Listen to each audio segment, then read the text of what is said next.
பிரியமானவர்களே, ஆண்டவரும் அருமை இரட்சகருமா இருக்கிற இயேசு கிறிஸ்துவின் இனிய நாமத்தினாலே இந்த காலை வேளையிலே உங்களை நான் வாழ்த்துகிறேன். இந்த நாள் முழுவதுமாக நீங்கள் செய்கிற எல்லா காரியத்திலையும் கர்த்தருடைய கரம் உங்களோடு கூட இருந்து உங்களுக்கு ஜெயத்தை கொடுப்பதாக. அன்பானவர்களே, நாம் ஒரு வசனத்தை வாசிக்கலாம். கலாத்தியரின் நிருபம் 6ஆம் அதிகாரம் 7-8 வசனங்கள் இப்படியாக சொல்லுகிறது. 7ஆம் வசனம் இப்படியாக சொல்லுகிறது, மனுஷன் எதை விதைக்கிறானோ அதையே அறுப்பான் என்று சொல்லி வசனம் சொல்லுகிறது. அன்பானவர்களே, இன்றைக்கு நாம் வாயின் வார்த்தைகளினாலே வார்த்தைகளை நாம் விதைக்கிறோம்.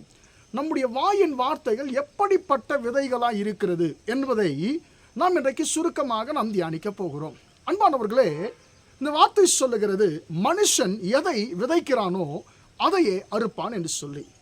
அன்பானவர்களே, பரிசுத்த வேதாகமம் நமக்கு ஒரு அதிகாரத்தை கொடுத்திருக்கிறது. மரணமும் ஜீவனும் நாவின் அதிகாரத்தில் இருக்கும். அதில் பிரியப்படுகிறவர்கள் அதன் கனியை புசிப்பார்கள், அதன் பலனை புசிப்பார்கள் என்று சொல்லி வசனம் சொல்லுகிறது. அன்பானவர்கள், அப்பொழுது நம்முடைய வார்த்தைகள் ஒரு ஆவிக்குரிய விதைகளாக இருக்கிறது என்பதை நாம் உணர்ந்து கொள்ள வேண்டும். பிரியமானவர்களே, 8ஆம் வசனம் சொல்லுகிறது, 2 விதமான வார்த்தைகளை விதைக்கிறவர்களை குறித்து இந்த கலாத்தியர் 6ஆம் அதிகாரம் 8ஆம் வசனம் நம்மோடு கூட பேசுகிறது. அந்த வார்த்தை என்ன சொல்லுகிறது?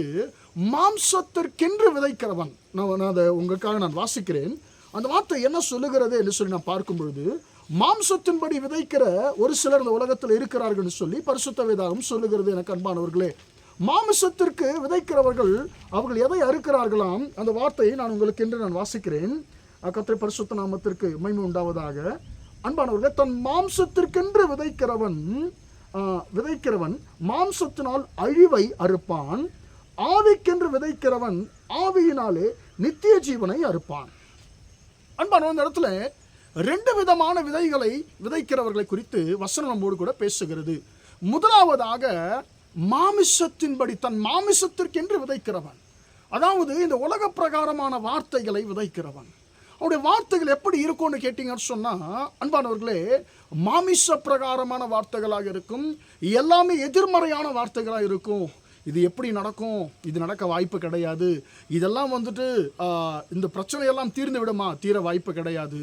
இந்த அற்புதம் நடக்குமா? நடக்க வாய்ப்பு கிடையாது. இனி அவ்வளோதான் என்னுடைய வாழ்க்கை என்று சொல்லி மாமிச பிரகாரமாக மாமிசத்திற்கென்றே அவர்கள் வார்த்தைகளை விதைக்கிறார்கள். அவர்கள் எதை அறுப்பார்களாம்? எனக்கு அன்பானவர்களே, அழிவை அறுப்பார்களாம். அன்பான தேவனுடைய பிள்ளைகளே, நம்முடைய வாயின் வார்த்தைகள் ஒரு விதை என்று சொல்லி பரிசுத்த வேதாகமம் சொல்லுகிறது. அன்பானவர்களே, அப்போ நாம் எப்படிப்பட்ட விதைகளை நாம் விதைக்கிறோம்? நாம் மாம்சத்திற்குரிய விதைகளை நாம் விதைத்தால் நாம் அழிவை தான் நாம் அறுக்க நேரிடும் என்று சொல்லி பரிசுத்த வேதம் நம்மை எச்சரிக்கிறது. அன்பானவர்களே, 2 ராஜாக்கள் 7ஆம் அதிகாரத்தில் ஒரு சம்பவம் சொல்லப்பட்டிருக்கிறது. ஒரு தேசத்தில், சமாரியன்கிறதான ஒரு தேசத்தில் ஒரு மிகப்பெரிய பஞ்சம் உண்டாகிறது. சொல்ல முடியாத அளவிற்கு ஒரு பஞ்சம். பெற்ற தாய்மார்கள் தன் பெற்ற பிள்ளைகளை கொன்று சமைத்து தின்கின்ற அளவுக்கு பயங்கரமான ஒரு பஞ்சம் அந்த இடத்துல உருவாகிறது. அன்பானவர்கள், இப்பொழுது கர்த்தர் தம்முடைய தீர்க்கதரிசி ஆகிய எலிசா தீர்க்கதரிசி அனுப்பி சொல்லுகிறார், எலிசாவே, நீ போய் என் ஜனங்களை பார்த்து சொல்லு, நாளைக்கு இந்நேரத்தில் உங்கள் பஞ்சத்தை நான் நிவர்த்தியாக்குவேன் என்று சொல்லி கர்த்தர் சொல்லுகிறார். அந்த வார்த்தையை எலிசா போய் ஜனங்களுக்கு சொல்லும் பொழுது, ராஜாவின் வேலைக்காரன் ஒருவன், இது எப்படி நடக்கும்? கர்த்தர் வானத்தில் மதங்களை உண்டாக்கினாலும் இது நடக்குமா என்று சொல்லி அவன் கேட்டான். அவனுக்கு ஒரு வார்த்தை சொல்லப்பட்டது, நீ அதை பார்ப்பாய், உன் கண்களினாலே பார்ப்பாய், ஆனால் நீ அதை சாப்பிட மாட்டாய். ஏன்?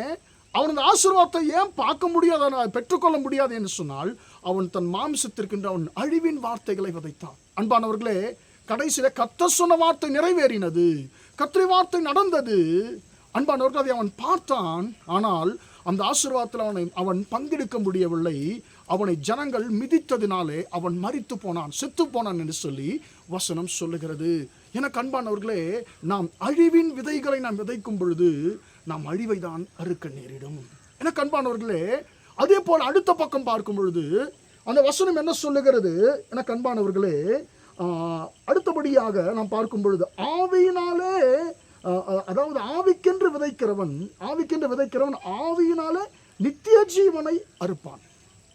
அன்பானவர்களே, ஒருவன் அழிவை அறுப்பான், இன்னொருவன் ஆவியின் வார்த்தைகளை விதைக்கிறவன் நன்மையை அவன் அறுத்து கொள்ளுவான். நித்திய ஜீவனை அறுத்து கொள்வான். நித்திய ஜீவன் நமக்கு தெரியும், பரலோகம், சந்தோஷமான ஒரு வாழ்க்கையை அவன் அறுத்து கொள்ள முடியும் என்று சொல்லி வார்த்தை சொல்லுகிறது. எனக்கு அன்பான தேவனுடைய பிள்ளையே, நம்முடைய வாயின் வார்த்தைகள் விதைகளாக இருக்கிறது. அந்த விதைகள் நல்ல விதைகளாக இருப்பதாக, ஆவியின் விதைகளாக இருப்பதாக. நம்முடைய வாயின் வார்த்தைகளில் கர்த்தர் அதிகாரத்தை கொடுத்திருக்கிறார்.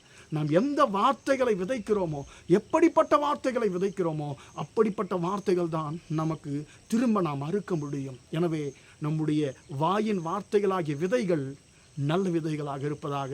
நாம் நல்லவைகளை அறுப்போமாக. ஜெபிப்போமா? இரக்கமுள்ள தகப்பனே, உம்மை நன்றியோடு துதிக்கிறோம், ஸ்தோத்திரிக்கிறோம். இம்மட்டுமாக இந்த வார்த்தைகளை கேட்ட உம்முடைய பிள்ளைகளை கர்த்தர் நீர் ஆசீர்வதிக்கும்படியாக ஜெபிக்கிறோம்.